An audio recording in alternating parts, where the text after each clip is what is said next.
I've had people that are coming on do 4 BBLs. I'm turning you away because that's not. 4. Why? Why? So you turn people away? I do turn a lot of people away. Wow. They're taking out ribs these days, you know, right? So, Yes. we're living in a world where looking good has become its own KPI. So I think fundamentally people need to understand that beauty is in the eye of the holder. Oh, Holder. Yes. Holder. So I hold my beauty. pressure to be slimmer, have snatched waist has become a full-time job. Why are you trying to lose the weight? Is it to get healthy or is it to be seen? Some people do come and I know they want to feel more confident, but then when we start talking, I can tell there's deeper body image issues. In which Yeah. case, I say, do you know what? This cosmetic procedure is not going to help. Most times, cosmetic enhancements don't always make you feel better if the issue is deeper or if the issue is more mentally or emotionally rooted. You know, getting women to stop looking at the things that are negative or are incomplete about themselves and looking at the beautiful things that, you know, they already are. There's something in medicine called automatic negative thoughts, and there isn't an automatic positive thoughts. Positive thoughts need to be conscious.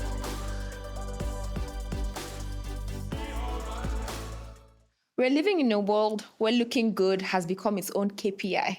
The pressure to be slimmer, have snatched waist has become a full-time job. Talk weight loss injections, full-blown surgeries. Where is it supposed to end? Today, we are unpacking body positivity, and we are going to discuss how social media influences how we see ourselves and what is really healthy and toxicity packaged as self-care. My name is Bolu Atife Odutola. Welcome to the Reset Show, and with me, My name is Elizabeth Musa. It's really a delight to be here today to talk about the conversations we're talking about this morning. And I'm really excited for the guests that we have today. I mean, 2 grounded individuals. And we're going to be looking at it from 2 different dimensions today. Yep. So let me introduce our beloved guest, our esteemed guest to our 95 audience. Dr. Uju Rapu is the founder, CEO of Bel Fiore Medical. She's a medical doctor trained in dermatology and aesthetic medicine, cutting through myths, misinformation, and fear around beauty and wellness trend. We also have Dr. Glory Edoziensharing, who needs no introduction. She's globally respected visibility strategist and thought leadership coach. She's a founder of Inspired by Glory. She's a LinkedIn top voice, recognized by Thinkers 360 as a top 50 global thought leader. Love that. She's helped hundreds of women articulate their value and their voice in big rooms. And she's here today to talk through this conversation, which I think is very I want people important. to know, we don't bring nonsense guests. Let's start from the correct people. Bolu, you know, before we came on set, we were talking about something I think is really important. Like, what's really fueling this latest trend or this new trend with everyone really trying to be picture perfect, everyone trying to be always one thing or the physically other. perfect. Was it like that back in the days, or is there something that's fueling it right now? I think social media has a huge part to play because with social media, It's always social media. we're able to compare ourselves to other people. There's filters, so there's this lack of reality to an extent. Everyone's putting out their best face. Everyone's trying to impress. True. So I feel there's now more pressure on people to look good. Dr. Glory, do you also think it's social media? I think it's social media, but I also think there is, and maybe also at the bottom of it, right, is social media, but there is this comparison matrix and this, you know, rat race we are running when it comes to beauty, right? And people don't understand how trends come and go. So I remember when I was younger, buxom girls were actually they're really boxing girls? right. So boxing girls, like you know, with the hips and all of that. yeah. And then all of a sudden, it's the skinny girl, and now it's the snatch waist. Like you know, trends come and go, but I think certain things like social media amplify it. But I think at the root of it, there is a deficit when it comes to self-worth and self-confidence. Yeah. And I think that's why social media is fueling that gap. Yeah. So social media found something to stand on, but fundamentally there is a deficit in self-confidence. Yeah. Another question to throw open to both of you, right? And I'm going with this one because you've mentioned social media a lot. And even on social media as well, there's also the rise of like, you know, wellness and all of that. Now, at what point should women say, you know what? And there's a thin line between, to be honest, right? At what point are they almost kind of like, you know, going in between? When is it actually insecurity and not wellness? And when is it wellness and not insecurity? I think there's a part the practitioner has to play because first of all, at the clinic, before we do any treatments, coming in for a consultation. And I say it's okay to have something you're concerned about. It's okay to say, I'm concerned about this, but we need to identify, which I think is my role, if this, need for an enhancement or this desire is coming from a place of insecurity and low body image, or coming from a place of, I love myself and I value myself and I just want to look better and have more confidence. In which case it's my job to, based on what I'm getting at a point, say, okay, we need to maybe do counseling or find out why you're feeling low, or say, it's time to stop, or encourage the treatment. Yeah. So I think that is a role of a responsible aesthetic practitioner to be able to tell when the person is, coming from a place of insecurity or coming from a place of I value myself and I want to look after myself with treatments. Okay, and Dr. Glory, for you? So I think fundamentally people need to understand that beauty is in the eye of the holder. Oh. Holder. Yes. Holder. So I hold my beauty. Yeah. It's not this idea of beauty is in the eye of the beholder. So it means that you must say I'm beautiful. That's not true. I say I'm beautiful. Yeah. So I think the more we understand that we hold our own beauty, then we can now make decisions, right, about what we want to enhance or what we want to leave alone, or how actually I'm okay like this. I don't need to be any different, I think, first of all, the key thing is holding your own beauty, owning your own beauty, feeling comfortable in who you are, and then making decisions from that space. Right. And we're seeing a lot of Ozempic, all of these shots here and there. What's the thing that women need to know about this shot? Like that we're not talking enough about? I think the main thing people need to know is that all medication come with associated side effects. Okay. And what you need to know how to use medication correctly in order to not get bad side effects. So paracetamol tablets to get my headache to go. If I take 20 paracetamol tablets, I end up in hospital. So all medication have their guidelines for which you're supposed to use them. So I'd say the main thing people need to know about Ozempic or whatever is this should be under use of a medical professional, because we'll see if you're suitable for the treatment. We'll see if you should not do the treatment. We tell you how to get best results and we guide you through how to use it safely. That's what I would say. I think my perspective is after Ozempic, what next? Actually. Right? So when you've done the injection, you've lost weight, what's next? Right? I think that's a very important point you bring up, which is why we offer that, for example, as a supervised service. So the thing is, if someone's coming in at maybe like 200 pounds, their habits will be 200 pound person. Yeah. So if you bring on Ozempic, it's going to suppress your appetite. You're not eating as much. And then when you're off it, your habits are going to take you back to 200 pounds. Yeah. So we spend time, our clients have to talk to a nutritionist, have to get into exercise. So we spend time changing habits, which many people don't do. Meaning that when you're off it, then those habits stay. And so you are now practicing a habits of a 100-pound person, for example. So it's a good point, which again is about understanding how the medication works. Because once you're off it, you're going to go back to your normal habits. Because let's face it, I remember the days when people used to lock their teeth and they could only drink. Lock their teeth. Yeah. So people would lock their teeth and they could only put a small straw through one of the holes and they would be drinking juice for 3 weeks or 3 months and they would lose weight. So these, I don't want to say extreme, but maybe extreme in air quotes, weight loss methods have always been there, right? But what happens after? After the 3 months, you lose weight. People will tell you, oh my God, you look beautiful, you look nice, and all of that. And then you add the weight back. Yeah. For me, I say this as somebody who has been big all her life, right? And I see that, you say, oh, I see for poor girl. But for me, it's something that, obviously I could work out more, and I do that. But I see the difference.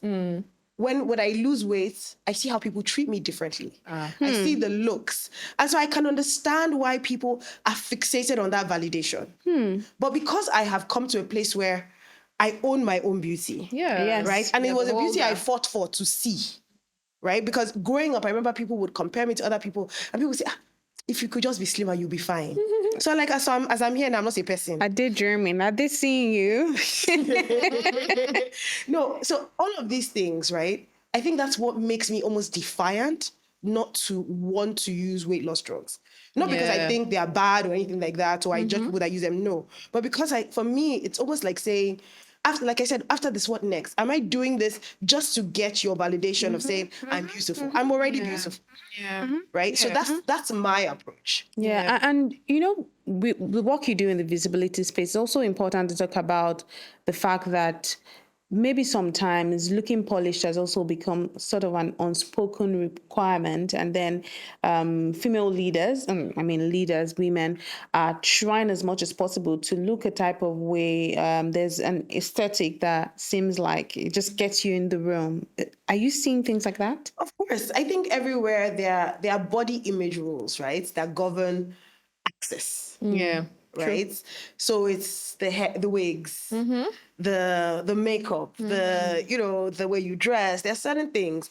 But I think it's important to have outliers because we can't all be the same. We can't all be, the world would be such a dreary place if all of us were skinny, slim waist, buxom, and all of that, right? I think there is beauty in diversity. Yeah. Right? And it's important for there to be representation so that people can feel seen and heard. Right? I remember one time when I was starting a talk show, this is 10 years ago, I said to myself, oh my goodness, they say the camera adds 10 pounds. I'm already 50 pounds overweight. So you mean when I appear on camera now, I'm going to be 60 pounds overweight? So I said, I'm not going to shoot this thing until I lose weight. And I never lost the weight. And after a while, I just said, you know what? It's me and my camera. Let's be going, So for me, I think the fundamental thing, like I keep going back to is, why are you trying to lose the weight? Is it to get healthy? Or is it to be seen? No. Right? And it's not only about weight. It's also, we have fillers. Yeah. We have, things like bleaching, all of that, right? Yeah. There's pretty privilege. Yeah. And sometimes people are like, look, I want to play in this game. So let's go there. So you do that. Yeah. Piggyback off in like the extremist bit of it, right? And this for you, Dr. Uju, in obviously like your years of practice, right? And then clients that you see. I'm very interested in, have you noticed a common like thread or a common like why as to why people do these things? Like what, like it's physical, but I think that there's a deeper reason. So when you have discussions with them, what do you find is really most times the most common thing is really I want to feel more confident. Really. So like I said, I am trying to pick out, is it because you already feel good, but this would make you feel better? And I said, it's okay. Maybe you exercise, you're slim, but when you wear your tight dresses, which you like to wear, your tummy bulges a bit and it bothers you. Okay, that's fine. Which is fine, really. Yeah. If it makes you feel more confident. And I notice that those little things, in terms of when I say enhancing I'm already beautiful, but I want to glow. It's fine. I want, my edges are receding. I want to bring the hair out. It makes me feel more comfortable, more confident. And I notice it actually helps women in daily lives. They show up better for themselves in the workplace, in their families, because you can see someone exuding confidence, and there's nothing wrong with that. Some people do come and I know they want to feel more confident, but then when we start talking, I can tell there's deeper body image issues. In which case, I say, do you know what? This cosmetic procedure is not going to help. Because if you're coming in, I hate myself. I look in the mirror all the time. I really, really hate myself. And in your mind, this nose job is going to fix it. Once I do it, that self-image that's wrong is not going to be right. And so you're actually going to feel worse because you now feel, I've spent so much money and it didn't make me feel good. So ultimately, most people come to boost their confidence, but I normally have to find out where their base level confidence is. And at which point, sometimes I say, I'm not going to treat you now. I'm going to refer you to a therapist. Let's talk this through. I want you to go home, do homework, look in the mirror, tell me 5 things you like about yourself every day, then come back in 2 weeks. And so I find when I start working on their minds, because the mind is so important, then I say, okay, we're at a place where we can do this. Because otherwise, I'm just not helping people. Really. Yeah. And let's also talk about body positivity. I don't know if it's something that's become more of performance as against reality, because what we see on social media, sometimes you're just seeing like all sort of posts and you're like, oh, body positivity. And you're like, no, you're not healthy. There's no body positivity here. So are we now performing to seem socially correct, politically correct, or just get accepted? I think body positivity is like a subjective thing, really. So I feel it's being comfortable in my body, being confident in my body, and how my look of confidence or my definition of confidence to myself might not be your definition of confidence. So I might say, you know what, okay, I'm confident being skinny or underweight, but you're like, you think confidence for you is being curvy. So me saying that, you might think, oh, she's just being fake, but really it's my definition. Whatever makes me feel comfortable in myself, whatever helps me show up better as myself. To some people, body positivity is prioritizing my health, because when I'm healthier, I feel better. So I think that's more subjective. So I feel it's difficult if, I do something and I tag body positivity. I don't think it's as easy for you to say, is she being honest about how she really feels? Because you don't know what makes me feel comfortable, if that makes sense. Yeah, I think I'm really talking about social media, on social media, and how it's interpreted on social media. How you could see someone who is,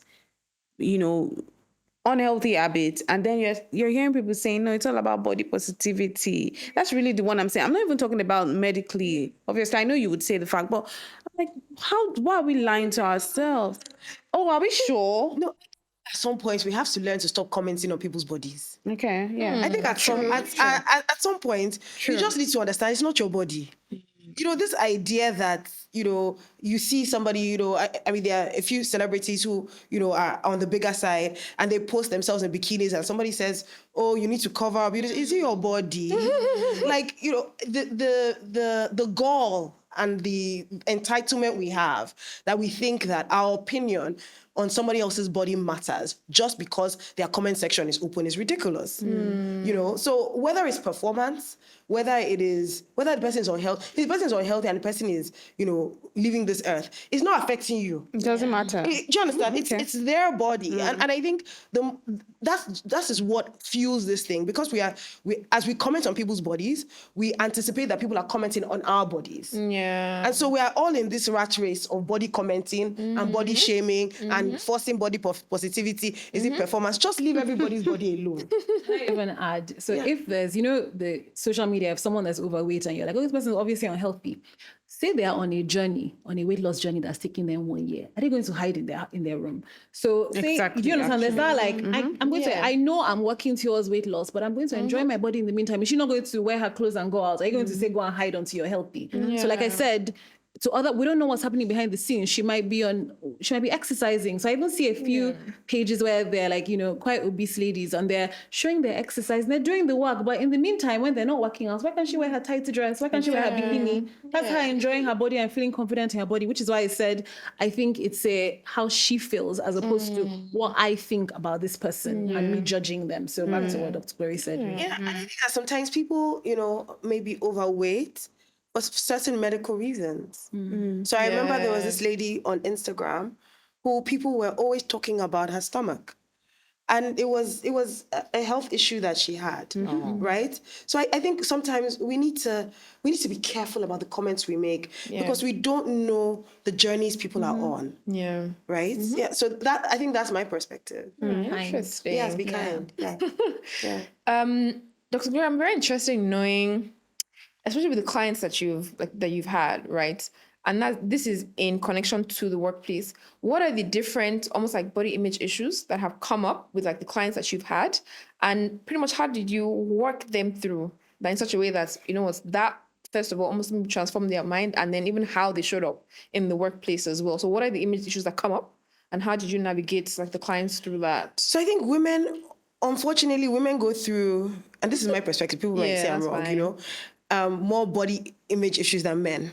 Maybe. Right? So it's usually around, being overweight or being underweight, being, skinny, or, maybe something is wrong with their face. So, in their minds, they have thinner lips. They don't feel like they have the right complexion. So they won't do videos, right? So they don't want to do anything that's going to show their face. And usually it's comments that they received when they were younger. Wow. And these things, they've grown up with those insecurities, right? I see. So for me, it's really about helping women to embrace who they are by simple exercises like what she said, like tell me 5 things you love about yourself. Getting women to stop looking at the things that are negative or are incomplete about themselves and looking at the beautiful things that they already are. Yeah. So getting women to see those things, but also see beyond just the physical and to focus also on the internal. True. Because I think that the more your internal is okay, the easier it is for you to show up. Yeah. And your real energy and the real spirit of who you are, exudes. Yeah. And people don't understand that, that's what makes you beautiful. The energy you carry, how you smile, how you're kind to The people, aura. how you make people feel. Those things, those things are things that people don't forget and that people attach to you, right? So once I help women to see that, then it's easier it's not a day's journey. Oh, absolutely not. But then it becomes easier to show up. Let me give you one slang that Gen Z will say. Gen Z will call it aura farming. It's aura farming. Aura farming. farming. As you have harvesting aura. Yeah. Aura Yeah. So like when you have all the aura going on, it's like, you're aura farming. Harvesting it. Yeah, it's going. But let's talk about online really. How I see you're still laughing about this thing. But especially with your work, training women and coaching women on visibility, there's this tendency to want to come out, come up on social media, very perfect. It's also part of the things that you're told, like, no, don't post that kind of picture. Make sure you like get your proper photographer, all of those things, which is fantastic. But then what's the thin line between now losing your actual confidence because you're trying to be pitch perfect on social media? Is it about the inner work, or is it mutually exclusive? It's a balance, right? So there are rules for showing up. Okay. If I came here now, my hair was all messy, I was, wearing a top that wasn't ironed and everything, it would be really difficult for people to focus on the substance of what I was saying. It would take time. People will have to tune out the noise of my unruly look in order to hear the value of what I was saying. So sometimes you have to package a thing in a vessel that is presentable for the thing which you want to use it for. So, for example, on social media, right? If you have a message you want to use, you want to say, it's great to have good pictures. But don't, in my opinion, don't go overboard. Like sometimes I see some filters, I'm like, who is this person? There's sometimes I even go for events and somebody says hello to me and it takes me 10 minutes to recognize them because the face beat has beaten out the person that they really are, Yeah. So, or, they've done certain changes or, things like that. I'm just like, sorry, who are you again? What is happening? So I think there's, for me anyway, there's a line. And sometimes that, I think we're just pushing against that line a bit too much. Yeah. So what I would say is, have a balance. How do I want to show up? What is the right vessel? Don't wait to be perfect, right? Show up with what you have in a way that is presentable. Yeah. I think that's the starting point. But I'm curious, sorry to, I don't want to take over the show and start asking questions. I'm curious for Dr. Uju, right? Things now around like, the BBLs, the lip fillers, and things. I know, I'm really happy when I hear you say you cancel the ladies, but where is it too much, right? Because we're now seeing so many things on social media, like you keep saying. Yeah. For you as an esthetician, where is it too much? So I've always focused on natural looking results because my definition of aesthetic treatment, aesthetic medicine, is using medicine to enhance what's already beautiful and maybe subtly, let's say the word, hide what people don't like as much. So I don't feel it's about changing what someone looks like. And in my training, I was trained to let people know what you want to be known for. So I've always put that out. Interestingly, some people come and say, oh, your work is so subtle, I want to look different. I'm like, okay, I'm not your practitioner. And I find for body enhancements, it's the same. So you turn people away? I do turn a lot of people away. Oh, wow. So some people have something in their mind, which, they come in and I'm like, I don't think this is what I'm going to define as beautiful. Why do you want to look like this? I've had people that are coming on to 4 BBLs. I'm not turning you away because that's not 4. Why? Why? So, and usually when they say that, there's normally something else going on, like you talked about on the inside. And I usually need to find out the person is healthy on the inside, because I will turn you away if why have you done 3 BBLs and you're going around looking for a 4th BBL? So I'm not going to do that, because it's not, I don't feel that's coming from it. That's a desire from a healthy mindset. Can I just say something just before you continue? Because there's this thing they say about when you start this thing, I was going to say that. Continue, keep on doing it. Is that also something? I think that's just getting used to the feeling of, I feel really good about this. Okay. Like, I got lip fillers. Wow, I just suddenly feel really hot. It was like a dopamine hit. I like how I feel. I suddenly feel more confident. What else can I do to make myself feel good? But like I said, it's the role of the practitioner to say, look perfect. And I tell my staff, anytime anyone comes in, compliment them. Because a lot of women are also coming in from, broken places. Okay. They're feeling down, feeling low. And we know women everything's so superficial. So there's a feeling of, or the thought process, if I do an enhancement, I will feel better. But most times, cosmetic enhancements don't always make you feel better if the issue is deeper, or if the issue is more mentally or emotionally rooted. So we have people come in and I always compliment, your hair is nice, or this is nice, or this is nice. Okay, how can I help? Like you said, when is it too much? So I am focusing on natural looking. So most people that come in say, I want to have something natural. I want to have I call it an elegant BBL. And I said, a lot of women have hip dips. It's normal, but if you don't like it, you can fix it if you're able to fix it responsibly and safely. In which case, it's now, what do you want? What do you have in your mind? So if they're like, I want my waist to be like this, and my bum to be like this and this. And if I feel that's not what I want to be known for, I'm going to say, I don't think I'm your doctor. Or I say, why do you want that? In which case, again, is it I'm trying to get attention, male validation? These are things we have to explore. What is the reason? Is it your partner that's telling you don't look good? So those are the things I need to pay attention to before. What is the person's main reason or incentive for being in the clinic? So I think it's up. It's difficult in terms of saying when is it too much, but I find normally if it's too much, there's something else that's happening behind the scenes that we need to explore. For you to come in and want to look like a non-human. A non-human. That's interesting. At what age is it okay to have, to start the Botox? Because now I see younger and younger women people doing it. having. Before it was something that, okay, when you start seeing your fine lines and your wrinkles, but now younger women seem to be doing it. So abroad, they go with, the age of an adult, 18. Really? Yeah. Typically, then you can make your own decisions for yourself. And I find because TikTok is trending with younger people, Gen Zs, people are talking about treatments. I have had some really young people come in and need to make sure they understand it's not because of a trend they've seen online. They actually understand the reason. But I typically say when there's something that comes up that starts to bother you, then it's an okay time. And which everyone age is different. Some people start getting lines when they're 20, some people start when they're 30, some people start when they're 18. But personally, I tend to prefer they waited a little bit.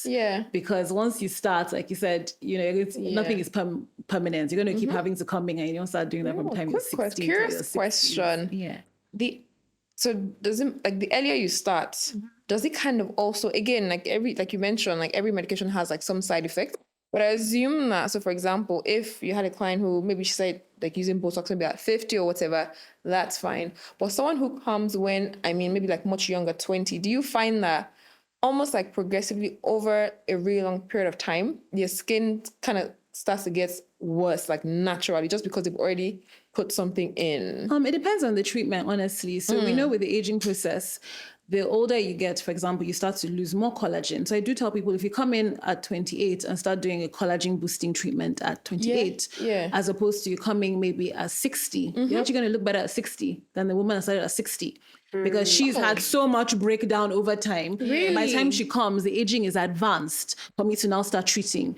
So I do get clients from their, late 20s, early 30s, start looking at, subtle collagen boosting treatments. So the products you're on, vitamin C, retinols, microneedling, not crazy advanced things, but start looking after the skin, because that boost of collagen at 25, the skin's going to look better at 40 than someone that never did any treatment. Notes. I thought it was going to be the other way around. I thought it was if I start to other way There's around. now get some me. other treatments. So they realized Interesting. fillers are like a gel, and we put them in the skin to enhance where there's loss of volume. I love that. So we now know fillers stay in the face a lot longer, over years. So if someone started, doing fillers when she was 17, by the time she's 28, for example, it might start to look a little bit heavy. So it's very dependent on the type on of the treatment. type of- So I kind of focus more on regenerative. Let's get the skin to build collagen, get the skin to tighten itself, as opposed to start putting Things in and having to injectable fillers in that are continue. staying in the skin, basically. Yeah. So every treatment is different. So it's just It's to dependent on dependent on the exact type of treatment. And you keep on emphasizing, like, what you do is, like, you try to do more natural type stuff, right? Personally, how did you come to, standing by that? And I also find that you might, because Nigerians in general, right, and I guess Africans, we're very flaboyant and we want to do things, Absolutely. to the extreme. How do you manage that? Because I'm not going to lie, I'm just like, no, this is not. I think it's just a personal preference, I just feel like whatever you do, you know what you prefer. And I've always just preferred natural looking.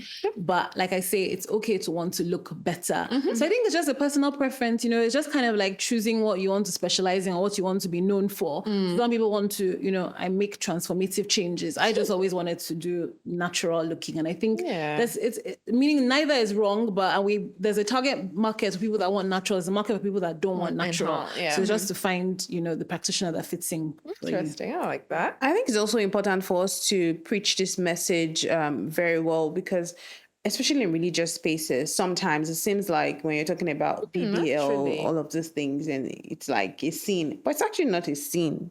I don't think it's a sin. Is it a sin? Let me start with that.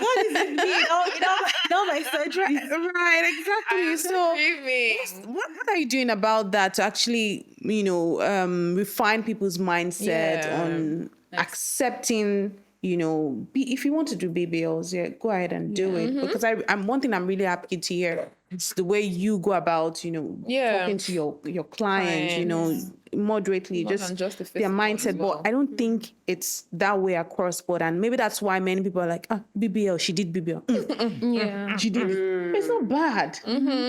I've always felt it's important to meet people at where they're at. So if someone comes in, I don't feel my God wants me to do BBL, then that's fine. It's okay, whatever you want. Yeah. If someone else comes in and asks me what I think, I'll always tell them what I think, which I'll tell you in a minute. But if they come in and feel, this is, God knows, I've prayed. I think there's a popular Joyce Meyer. She says, she asked God if she wanted to do plastic surgery on her face. He said, do whatever you want, it's your body. So I meet people where they're at. But if you ask me personally, I feel this is a God-given talent and a God-given skill. Yeah. I've seen the changes in women from just feeling more confident in their bodies and how they show up better and they, they just love themselves better. And I talk a lot about the desire from cosmetic procedures. Let it be from a place of self-love. And really, you love what you find worthy. So I love myself. I find myself worthy. And my body is a temple. And if it's a temple, I'm going to look after it because it means something to me. And I'm going to adorn it and I'm going to take care of it. And for me, if that means, enhancing my collagen and, augmenting, taking my tummy down and taking my hips a little bit subtly and nice and elegant, why not? That's me putting effort and putting money and investing in something that I value, looking after my body. And I feel that's where God wants us to be. Because actually your body is a temple. So treat the temple well now. So look up, decorate your temple. And there's something I bring up interestingly. If you know the Bible, the story of Esther in the Bible, before she went to meet the king, they said she spent 12 months doing beauty treatments. Really? 12 months doing beauty treatments. Beauty And they prep. mentioned it. Yeah. And so I normally tell women that who are looking from a spiritual point of view that, spirituality recognizes beauty. They said they rubbed oil on these women and kept them for 12 months before she went into her purpose. Yeah. So for a woman, spend time knowing that you can look after yourself. We don't know what beauty treatment she did, but I don't chemical pills, microneedling. But that is me spending time on myself, and I do feel it enhances purpose for women when they feel ancient good. traditions Where they feel good in how they look. It's really powerful because even the Bible the only thing the Bible talks about is do everything in moderation. True. So do what you need to do. Treat your body well, treat your body right. Yeah. Dr. Glory, for you, I think I'd like to hear your perspective if you do have. So I think for me, right, maybe my backstory is, so I was always somebody who had perfect skin, right? So when I was growing up, if I go into a store, people would say to me, like in uni, oh, please, what do you use for your face and all of that? And then one day I woke up and I noticed rashes on my skin, and the rashes started to sort of coalesce together and form like blisters. Oh, wow. And then I found out I had something called psoriasis. And within the space of 6 months, 80% of my skin was covered in these rashes, right? Like on my forehead, on my legs. So I went through a process where for 7 years, I couldn't wear skirts. I would always wear like tight black, like leggings and things like that to like cover my body, or big sweaters and things. And so for me, it was like a mindset shift, but backwards, right? Being this person who was, air quotes, yellowish, light in complexion, and I was always wearing short things. So now I have this skin condition that there was no cure for it. Yeah. And so for me, it's almost like I had to fight myself and maybe even the world to accept this person I had become. Yeah. So when I look at beauty, I look at it from the point of ownership and saying, you know what, I can't define myself by what the world says or how the world sees or what the world prescribes. Yeah. Because everything you have today, it can go. Yeah, true. Right? So how am I going to define my own beauty? Yeah.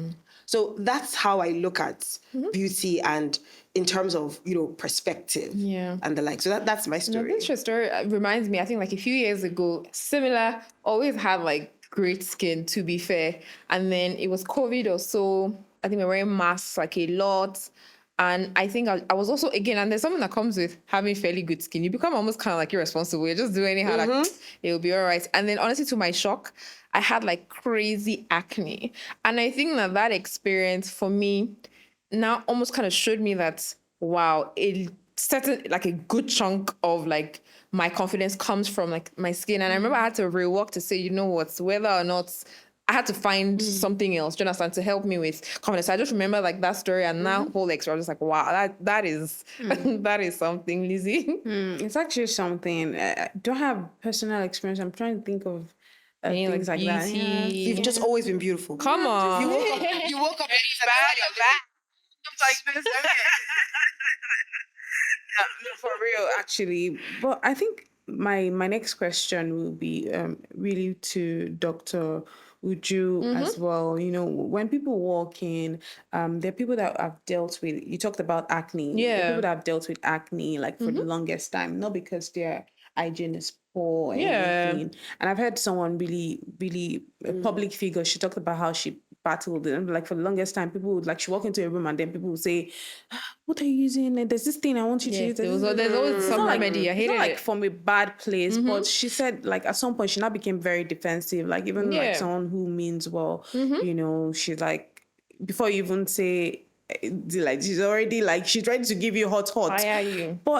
And we see it every time, like in the workplace, you might see someone, you don't know if it's, is this an hygiene thing? You don't know if this is should you just keep quiet? Like Dr. Glory, maybe should you just keep quiet and just like, anything? There's a thin line between, I want to be of help, and there's a thin line between, you don't know what this person is battling. Right. I think people need to be kind, like we said, because a lot of clients that come in, it's normally a comment that they kept thinking about from someone else that brings them to the clinic. Because I had an 18-year-old and she came in and she's begging. I'm like, what do you want to do? She goes, someone said my nose is fat. I said, who said your nose is fat? Or one of my friends, and now I don't take pictures and that's why I don't have a boyfriend. Oh, wow. So it's just a comment that someone makes. So I feel we need to be really careful about the sort of comments we make. If you're genuinely concerned about a colleague's look or skin or something, take them, somewhere private and say, I noticed this, are you okay, or whatever. And I think we should also be careful, because when you say, someone's nose, that's a normal African nose. So there's a case of acne being different from I don't like your lips. Because acne, sometimes people are looking for someone to help them. They don't know where to go. But if this is my normal lip as an African woman, why do you think you should comment on my lips? Or we're in maybe when we're in a group of friends and we're all 60, why do you think you should comment on the line on my forehead? Because you have a line on your face as well. Oh, yeah. So I think we need to be very careful about those sort of comments, because they honestly what a lot of people coming with, and they always say, someone told me this, someone told me that. So ultimately, if you're concerned about someone, take them to a private place and, and ask, are you okay? I noticed this. Do you understand what I'm trying to say? As opposed to, and don't be so quick to give advice or point out, especially in like a public place. So come to them from a place of care, like as a sister. Yeah. Just checking, you okay? I know somewhere you might, that someone that can help you, as opposed to your nose is big. Yeah. So all coming down to kindness as well. So you wanted to say something. No, I completely agree. I mean, I remember, so for me, my psoriasis is also on my scalp. Yeah. And, I would go to the salon and somebody, sometimes people would think, why don't you wash your hair now? And it's difficult to explain that I actually washed it 2 days ago. Oh, wow. But the scabs come back that quickly, right? Or you go to the salon, somebody says, auntie, I have something you can use. If you use it like this, before you know it, whatever.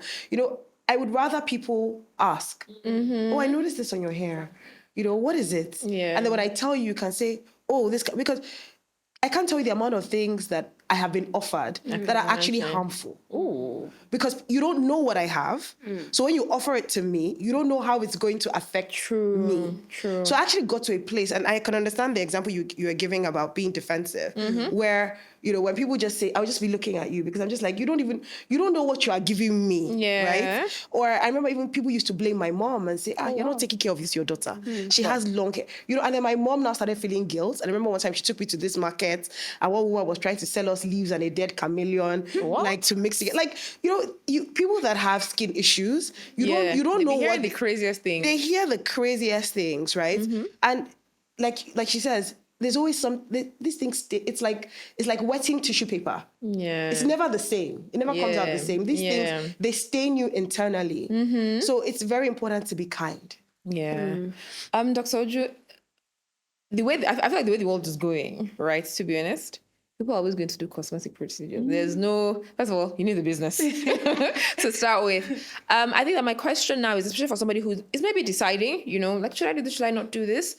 What are the things that almost when they go to their doctor or like their practitioner, what are these almost like the safety red flags that they should, maybe the questions that they should ask? What should they look out for? Even what should you look out for, even in their practitioner as well, to say, you know what, I feel safe with this person, or I can go ahead with this particular thing, because those are the things that, like, I mean, if we're being honest as well, we know that some cosmetic procedures are actually like life or death, right? So what are the things that...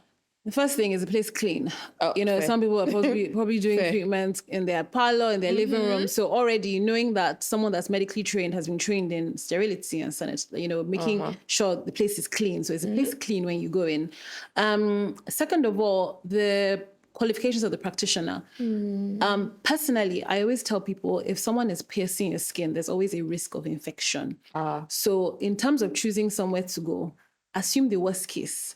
If I went to this lady and she pierced my skin, microneedling, whatever, and I got an infection, can she treat it? Does she know what antibiotics to give me? Does she know the signs of infection? Does she know what this redness means in my skin? So that's what I say. Me personally, I've always said whatever treatment procedure I've done or I've been trained in, I will tell you, these are the potential complications, potential risks. This is what we do to avoid this. If this happens, this is how we fix it. And I don't go out of that. So when you sit down, have a consultation, number one, how do you feel when you're talking to the person? Do you feel comfortable? Do you feel a bit unsure? Do you feel a bit anxious? If you're feeling anxious, that's not a good sign. That's a red flag. Number two, ask questions. Don't be scared to ask.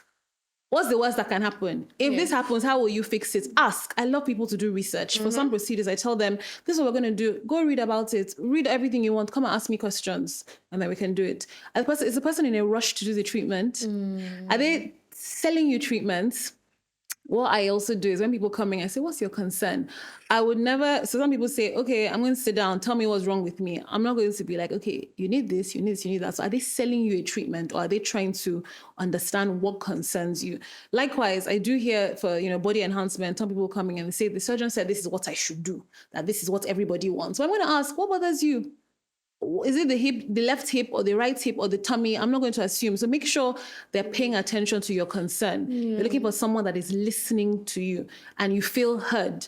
So if you don't feel good, if you don't feel understood, if you don't feel your concerns are being validated, then I think that's a red flag. So then again, make sure the person is trained and qualified in everything they're doing. So don't just go somewhere because you've heard everyone is going to this person for this. Don't be scared to ask them, how long are we doing this? When were you trained? Have you been trained to do it? And just ask questions. And ultimately, I think the best practitioner for you, someone that makes you feel comfortable, someone where you feel heard, you feel your concerns are being addressed, and there's knowledge as well. So you ask them questions and they're able to answer all the questions. So I think those are the things to look out for. I think there's also a lie that has been told us, especially from the West, how your nose should look, how your hair should look. It's the and unfortunately, as the years have passed, many centuries, there are many people that they think that should be the standard. Like, oh, you should look this way, you should be this slim, your face should be like oblong, all of these things, and it's come to pop culture as well. So what do we need to do? I mean, as right now, we're at the age where we need to now start changing things. So just from your perspective as someone who is in the medical space and, beauty medical space. So what's one thing you are doing right now to actually correct these things? So interestingly, we started a program called Self-Love 360. Okay. And it came from a place of knowing that a lot of what we're doing is treating the outside, treating the physical. And I, with time, started to see that there were other things playing a part. Some people had low body image, some people had low self-esteem. And I noticed that even if someone comes in, they just don't feel good, and we do treatments, they never feel good. And they're the ones that are seeking multiple treatments, which is a red flag as a doctor to this patient, there's something wrong here. So they go around all the clinics and the doctors are like, you're fine, there's nothing, you're fine, there's nothing. But they keep coming. Another thing is, if they say, okay, it's my chin, you fix their chin. When they come in the next week, it's my tummy. Their mind is always looking for something to look for. So we started this initiative as a way to get women to feel better. So for example, one of the first session we had a counselor who was giving free counseling sessions. We put women through journaling and gratitude and, being able to identify things they loved about themselves and letting them know it's okay to do cosmetic procedures, but it's also okay to take time for myself and to meditate and to find how I can pour into myself. Because we found that a place that was also coming from a place of just sometimes feeling depleted. The average Nigerian woman is looking after husband, family, children, stressed, not looking after herself. And then she's not feeling good because she's stressed or, she just hasn't been able to deal with certain things happening. And then she's not looking for cosmetic procedures to feel better. So we found when we got women to breathe and slow down and identify what's wrong and talk to a counselor and feel good first, then we do the treatment. And that was the exact whole. So I've started focusing. I've always given my clients the in-depth counseling sessions and long consultations and making sure we're doing a cosmetic treatment from a healthy mindset. Yeah. But that's something we've sort of brought on into the clinic. I do also work with therapists, psychiatrists. Yeah. So it's not to say people that come in have problems, but everyone has problems. And sometimes if I'm able to help, I'm going to say, I would love to help how you're looking, but I also want to help how you're feeling because I feel that's going to give you the best value. That's actually powerful. Lovely. Dr. Glory, I think that one thing I'm also thinking about is even people who have great, body, self-image and they like their body, they feel good in themselves. To be honest, sometimes it's they're just I'm not really feeling, good days, bad days, right? Especially when people, have childbirth and all of those things. All those things as well. I think my question really is, even especially for professional women as well, even on those days where they don't feel so good about their appearance, what are almost the small life hacks that they can take and say, I'm going to use this and then show up with authority and presence even in the workplace on days when they don't feel so good appearance wise. So I think it's always good to have some go-to outfits. Come on. So for me, there are some days where the stomach will not give me, give me rest. Do you understand? I'm eating salad all week. It looks like I have been having swallow or something, stomach won't give you peace. So I think it's always important to have some staple dresses that just are pick-me-up dresses. Whether it's color, whether it helps you accentuate parts of your body that you actually love and hide some certain things. So some dresses, for me, sometimes when I'm going out, if it's going to be a girl girls' night out or whatever, I actually listen to music as I'm getting ready. Come on. Because it just gets me in the vibe, right? Removes. So I think we all need to have, and there's sometimes if I'm feeling low, I realize it might be my self-practice that week. Maybe I haven't been centered. Yeah. Right? Maybe I just need time for myself. I just need to rest. I need to recalibrate on who I am and just go back into me. Yeah. So there's so many things you can do to bring yourself out of a funk. Yeah. But I think it's also important that, because, okay, so for me, before I used to shop to hide certain parts of my body. Oh. So I realized that I never really had dresses I liked. Okay. Because the dresses I had were like hiding me. cover-ups. So boo-boos and things. And, you know, and so I never liked how I looked. But the minute I started dressing because of how I liked my body and how the parts of my body I wanted to accentuate, I realized that I had go-to things in my wardrobe to wear. So I think it's important, even before that day when you feel low, how are you shopping? What is in your mind when you're actually buying clothes? You know, so that when those days come, you have something to reach for in your wardrobe. Yeah. Before Lizzie goes on, I think that even as you were speaking, one thing that comes to mind is invest in good underwear, shapewear. That does a good thing. So this shapewear of a thing, how much shape do we need? No, because honestly, I've seen some shapewear that are constrictors. So I don't know, like, you know, so I remember one time I went for a wedding, I was wearing the shapewear, I couldn't eat.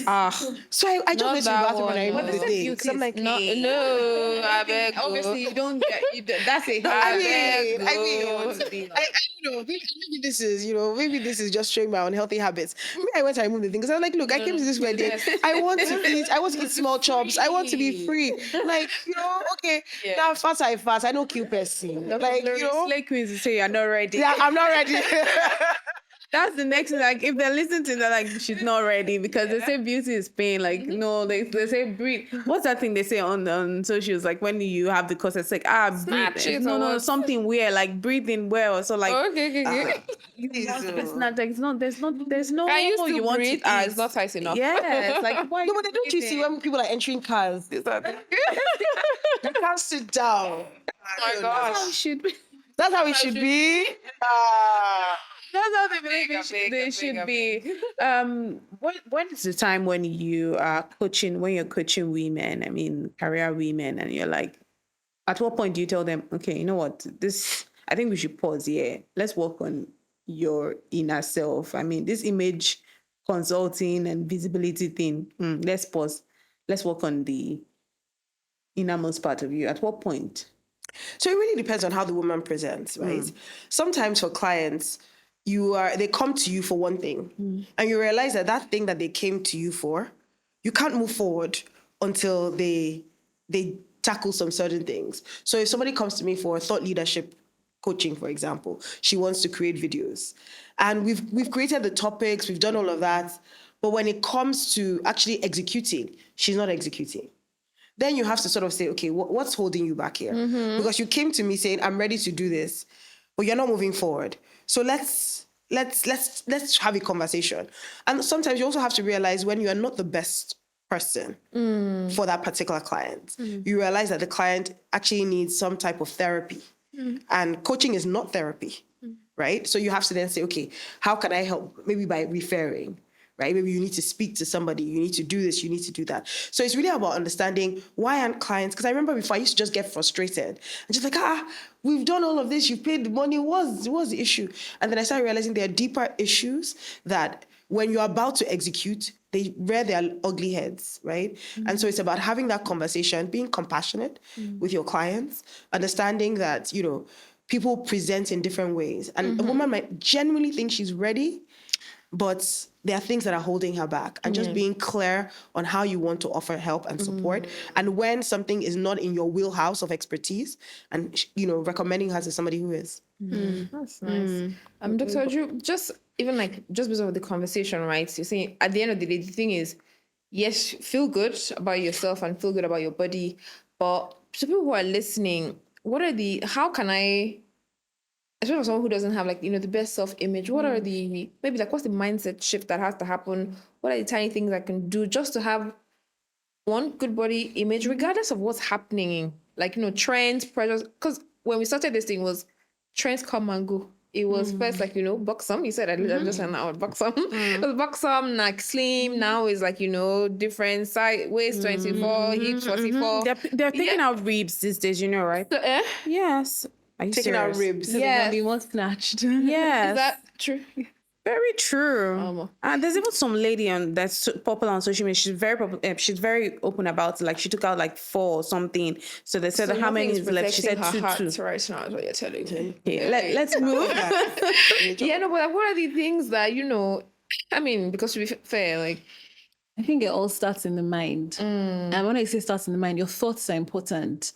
And your thoughts are something that you can control. True. So most times, the emotions you're having are linked to your thoughts. So if I'm feeling low and I really sit down and maybe get a journal and write and start thinking, you'll find I'm thinking about, someone said my nose is big. Someone said this. I don't feel this. When I went here, I had to hold my stomach in. And I feel thoughts are something that can be controlled. So I describe, imagine like a bird is flying and, carrying just this nest of bad thoughts and passing your head and stays there. Don't let it cultivate that nest. Move it away. And so there's even a Bible scripture that comes to mind and it says, focus on the good. Think about the best. And so the first thing to do is identify what is my mind telling me. Yeah. Change it. Yeah. And how you change it, which is the exercise I tell them to do, look in the mirror and start thinking about the good things. So realize that there's something in medicine called automatic negative thoughts. And there isn't an automatic positive thoughts. Positive thoughts need to be conscious. So my mind is automatically thinking negative all the time. I'm anxious. What happens? What happens if this happens? If my car does this? Or if the plane crashes? You're never thinking, what happens if I get there? You're never really thinking positively. But you need to identify. So normally when someone is feeling low, I tell them just bring out a journal and write what is on your mind. It's normally negative. Then change it. In which case, you want to change it based on truth. So look at the mirror. What do you like? I like that I'm kind. I like that. I like my hair. I like my eyebrows. I like this. And so once you start thinking that, you start to feel better about yourself. So that's one. Just knowing that most times poor self-image or poor body image is coming from what I'm thinking about myself, which could have come from what people were saying when you were younger. Maybe you were being bullied or something. Then second thing, understanding what self-love is. So self-love is because I love myself. When I love myself, because I value myself, and I know that I'm worthy, and I know that, I deserve people to be kind to me, and I deserve, good treatments, and doing things for yourself based on that. So I'm not getting my body done because I hate myself so much and no man is looking at me. I'm getting my body done because I actually love myself, and I've decided to spend money on myself at this point and do something that's going to make me enjoy my clothes more and enjoy my outings more. So self-love, and then also identifying your thoughts. Also, so just the final question is 2025. What does the sustainable beauty and wellness lifestyle, what does it look like for you? What is a sustainable beauty lifestyle look? Beauty and wellness lifestyle. Wellness. What does it look like? So when I think sustainable, things that you can do long term that will enhance your beauty and your wellness. And so basic things I say, focus on your health. So exercise, nutrition, because I also mention aesthetic or beauty treatments to enhance already what you're doing, not to. So even if you're doing weight loss, it's not just to come and do a magic treatment. Have healthy things. They already make you feel better. Exercising releases happy hormones, so you feel better. And so you can now bring in the beauty treatments as add-ons or bonuses. But and for other things like your mental state, your mind, I'm not feeling good today. Can I talk to someone about this? So ultimately, your physical, your mind, your emotional, your mental, and have friends around and people you can talk to. So overall, looking after yourself as a full 360, I think is the best thing for wellness. Yeah, we've hit our rapid fire questions. Thank you so much. Like time flew fast. Yep. Time flew fast. Yep. So Dr. Glory, Botox or facials? Facials. Dr. Uju, natural or snatched look? Okay. Naturally snatched. I love it. Dr. Glory, fillers, laser, skincare. Pick one for life. Fillers, lasers, skincare. skincare. Skincare for me. That's easy. I have a question. What's one beauty secret you swear by?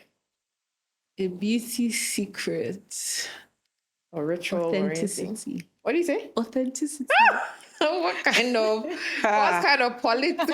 Please give me an actual. You feel beautiful when you know that you're different and when you know that you have your own qualities and your own characteristics. And even if you don't have the longest wig today and you walk into a room with other girls with really long wigs, because you really feel beautiful in yourself because you know there's no one else like you. I think that exudes still. Interesting. Oh, wow. Biggest beauty myth you believe should disappear? That you have to be skinny to be beautiful. That's a word, actually. That's a word. Spicy. Do you have a final one for what's one beauty decision you would tell your younger self don't do? Beauty decision. I don't think I made any bad decisions. Yeah. Maybe just put some funny food in my hair at some point growing up. But I don't really think I made any terrible beauty decisions growing up. I think for me, it would be to wait longer to start wearing foundation. Really? 'Cause I think when I started using like foundation and powder, I think that's when I started breaking out. Yeah. And it was because I wanted to just be among. Everybody was using foundation and powder. But I think I should have just let my skin be my skin and enjoyed it. Yeah. Ooh. Hello, 95 chicks. Beauty is in the eye of the holder. Oh. I hold my beauty. Pressure to be slimmer, have snatched waist has become a full-time job. Did you know, right? So, The mentor could be technical, functional, based on the topic. Broke but branded. If you call it that, I think, millennials walked, so Gen Zs will run.